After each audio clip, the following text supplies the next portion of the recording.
शाळेचे नाव साने गुरुजी प्राथमिक विद्या मंदिर सामोदे, इयत्ता दुसरी. होय, मी सावित्री बोलते. मी सावित्रीबाई फुले. माझा जन्म 3 जानेवारी 1831 रोजी सातारा जिल्ह्यातील नायगाव येथे झाला.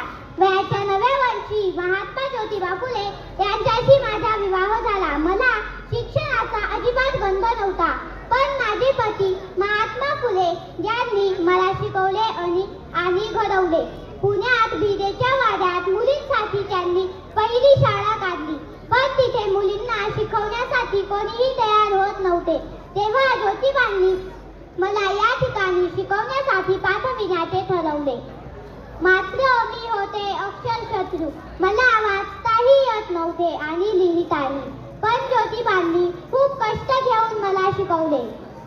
पुण्यातील शाळेत शिकवण्यासाठी मी तयार झाले, पण समाजातील काही कर्मठ लोक यास विरोध करू लागले. मुलींनी शाळा शिकू नये म्हणून काही लोक मुलींना शाळेत तर पाठवतच नव्हते. शिवाय मी शाळेला जाताना लोक मला शिव्या शाप देऊ लागले.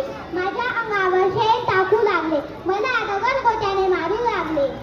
तरीही मी काही मागे सरकले नाही की डगमगले नाही. मी मुलींना शिकवण्यासाठी रोज शाळेत जाऊ लागले.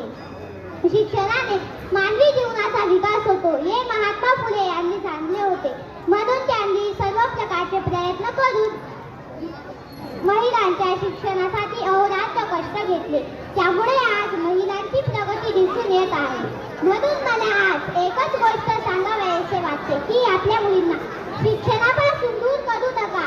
शिकलेली आई घरादाराला पुढे ने असे म्हटले जाते, ते काही उगीच नाही. मला पुन्हा एकदा जन्म घ्यावे लागेल की काय असेही कधी कधी वाटते, पण माझी काही गरज नाही.